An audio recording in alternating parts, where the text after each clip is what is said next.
Hai, Assalamualaikum. Bersama saya Cikgu Amy dalam kelas Sains KSSM tingkatan 2.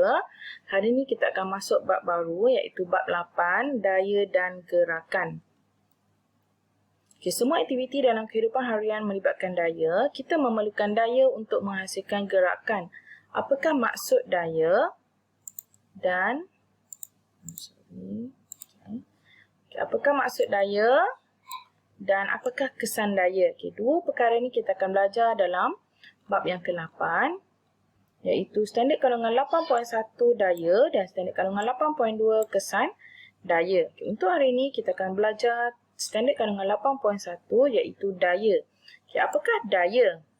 Daya ialah tarikan atau tolakan yang dikenakan ke atas suatu objek. Contoh tarikan, macam ni kita tarik pembuka tin. Contoh tolakan, kita tekan Swiss. Hampir semua aktiviti harian melibatkan daya seperti membuka tin makanan, menekan Swiss dan menolak pintu. Daya boleh wujud dalam pelbagai bentuk iaitu daya graviti, berat, daya normal, daya geseran, daya elastik dan daya apungan. Ini aktiviti 8.1 adalah untuk menyiasat kewujudan pelbagai jenis daya. Untuk yang pertama, lambungkan bola ke suatu ketinggian. Ini kita nak tengok tentang daya apa. Bila kita lambung, maka akan ada daya apungan. Daya graviti. Daya graviti. Perhatikan sama ada bola tersebut terus naik ke atas atau jatuh ke bawah. Jadi apa yang berlaku? Yang mana satu? Naik ke atas ke bawah? Masa kita lambung, memang bola tu naik ke atas. Selepas itu, dia akan jatuh ke bawah. Kemudian yang kedua, aktiviti yang kedua, letakkan sebongkah blok kayu di atas meja. Mengapakah blok kayu itu kekal? Kenapa dia kekal? Tak bergerak. Ini ada daya normal dan juga berat dekat sini. Kemudian tolak bongkah kayu itu. Kita tolak. Kedua-duanya tolak. Yang pertama tolak biasa je. Yang kedua tolak di atas kertas pasir. Bandingkan kesukaran menolak blok kayu di atas meja dengan blok kayu di atas kertas pasir. Yang mana yang lebih sukar? Di atas kertas pasir. Yang ini adalah berkaitan dengan geseran. Nanti cikgu akan terangkan apa maksud setiap daya tu. Yang ketiga, aktiviti C, gantungkan seutas spring. Kita gantung, kemudian kita letak pemberat 50 gram. Di hujung spring itu, perhatikan perubahan pada panjang spring. Apa yang akan berlaku? Mestilah spring itu akan lebih memanjang ke bawah kan? Kemudian alihkan pemberat dan perhatikan perubahan pada panjang spring. Apabila kita buang, kita alihkan, apa akan berlaku? Mestilah spring itu akan kembali ke keadaan asal, naik ke atas. Aktiviti D, letakkan sebongkah blok kayu di atas permukaan air. Letak kat sini. Kemudian tekan. Kita tekan ke atas blok kayu ni ke dasar bikar. Tekan sampai bawah. Kemudian lepaskan. Perhatikan perkara yang berlaku. Apa yang berlaku? Blok kayu tu akan timbul semula. Ini adalah daya apungan. Jenis-jenis daya. Yang pertama tadi, aktiviti yang kita lambung bola tu. Lambung bola ke atas, itu adalah daya graviti. Iaitu daya yang mengarah ke pusat bumi. Maksudnya apabila kita lambung bola ke atas, daya graviti itu akan jatuhkan semula ke pusat bumi. Daya ini menyebabkan semua benda yang dilambung akan jatuh semula ke tanah. Yang kedua adalah daya geseran yang tolak bongkah kayu tadi di atas kertas pasir dan di atas meja. Daya geseran ialah daya yang menentang gerakan dan bertindak di antara dua permukaan yang saling bersentuhan. Daya geseran bertindak ke arah yang bertentangan dengan arah gerakan. Kalau contoh kita tolak arah gerakan ke depan, maka arah daya geseran akan bertentangan ke belakang. Seterusnya yang ketiga, daya apungan iaitu daya tujah yang bertindak pada suatu objek yang terapung di dalam satu bendalih. Contoh bongkah kayu yang kita tekan tadi, dia akan terapung semula kerana ada daya apungan. Okey, yang keempat, daya elastik wujud apabila bahan diregangkan atau dimampatkan. Okey, ini contoh aktiviti kita gantung pemberat pada spring tadi.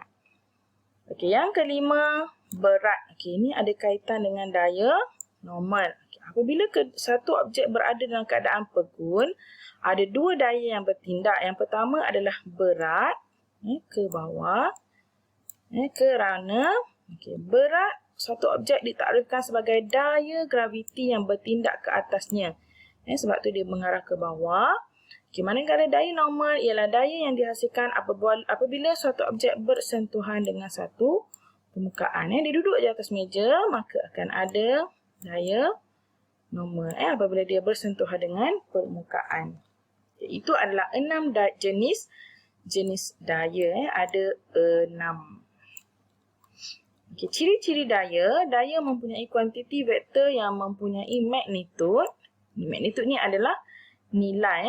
Okay, dan juga mempunyai arah. Magnitud merupakan kuantiti atau nilai suatu ukuran. Okay, contoh dekat sini, magnitud 10. Okay, ada magnitud dan mesti ada arah. Arahnya ke mana? Okay, ini arah anak panah apabila sebuah kotak ini ditolak. Okay, satu daya tolakan yang bertindak pada sebuah kotak dengan magnitud. Okay, ini adalah magnitud daya 10 Newton.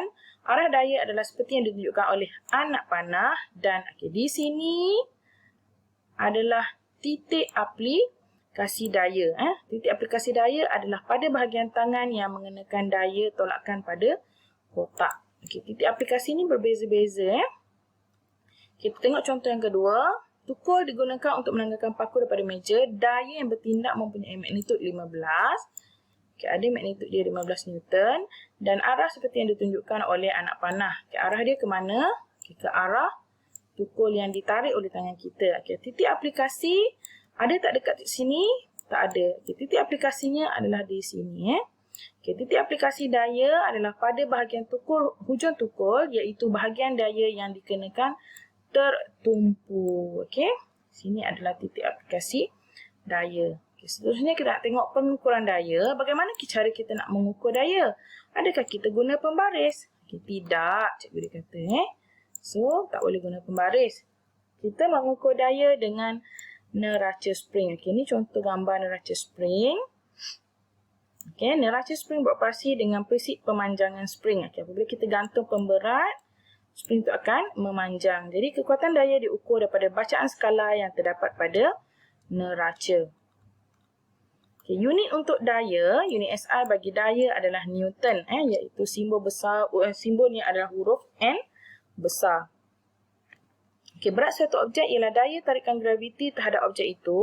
Okay, di bumi, satu objek berjisim 100 gram mempunyai berat 1 Newton. Jadi, jika kita diberikan berat, maka kita macam mana kita nak tukar kepada daya dalam unit Newton? Kita kena darab 1 kilogram darab dengan 10 Newton. Sebab apa? 1 kilogram bersamaan dengan 10 Newton. Okey, aktiviti ni kita nak mengukur daya. Kita gantungkan pemberat pada hujung neraca spring. Kemudian rekodkan bacaan. Kita tambahkan lagi 5 pemberat. Kita perhatikan apakah perubahan pada bacaan neraca spring. Itu adalah contoh untuk mengukur daya. Okey, yang seterusnya kita nak tengok pasangan daya tindakan dan daya tindak balas. Okay, setiap objek dalam keadaan pegun ada dua daya yang bertindak. Okay, hukum Newton ketiga mengatakan bahawa setiap daya tindakan terdapat daya tindak balas yang sama magnitud tetapi bertentangan arah. Okay, tengok contoh situasi yang pertama, jasad yang kekal di atas meja. Okay, tadi cikgu ada terangkan daya yang pertama iaitu berat ke bawah, dan apabila satu objek itu bersentuhan dengan satu permukaan maka dia akan ada daya normal. Okey, daya berat ini dikenali sebagai daya tindakan dan daya normal dikenali sebagai daya tindak balas. Okey, mengapa? Okey, jasad seperti buku yang kekal di atas meja mengalami tindakan daya graviti yang dikenali sebagai berat. Pada masa yang sama, daya tindak balas disebut sebagai daya normal. Okey, yang ni tindakan daya berat, daya normal kita kena dikenali sebagai daya tindak balas. Okey, wujud dalam arah yang bertentangan. Buku kekal di atas meja kerana magnitud berat, iaitu daya tindakan adalah sama dengan daya normal. Okey, mesti ingat magnitudnya sama tetapi arahnya bertentangan. Kalau contoh magnitud sini 2 Newton. Okey, atas pun daya tindak balas dia pun 2 Newton. Contoh. Okey, yang situasi yang kedua, jasad yang terapung. Okey, jasad seperti bongkar kayu terapung dalam air juga mengalami tindakan daya graviti yang dikenali sebagai berat. Okey, yang ni pun sama. Berat ni adalah daya tindakan. Daya tindak balas yang disebut daya apungan. Jadi yang ke atas, yang bertentangan dengan dia adalah daya tindak balas. Kita kenali sebagai daya apungan. Akan wujud dalam arah yang bertentangan. Okey, objek boleh terapung di atas air kerana magnitudnya adalah sama dengan daya apungan. Magnitud berat sama dengan magnitud daya apungan ataupun magnitud daya tindakan sama dengan magnitud daya tindak balas. Situasi ketiga, dua troli yang bersentuhan dilepaskan menggunakan mekanisme spring akan bergerak ke arah bertentangan dengan jarak yang sama. Jika kita dekatkan kedua-dua troli, kemudian kita lepaskan, mereka akan bertindak ke arah yang bertentangan tetapi dalam jarak ataupun magnitud yang sama. Apabila dua troli didekatkan, troli pertama dengan spring ringan akan mengenakan daya elastik. Daya elastik daripada troli pertama kita kenali sebagai daya tindakan. Pada masa yang sama, troli kedua akan mengenakan daya elastik yang sama magnitud tetapi arahnya bertentangan. Macam ni.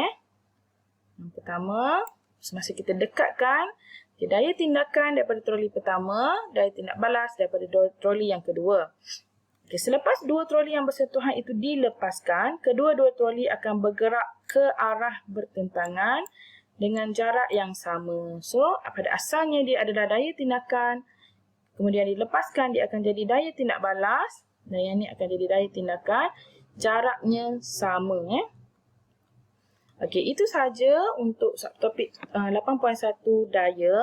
Cikgu harap semua dapat faham dan dapat jawab soalan kuis yang akan cikgu bagi sebentar lagi. Kemudian kita akan teruskan dengan teknik kandungan 8.2 di kelas yang akan datang. Sekian, terima kasih. Assalamualaikum.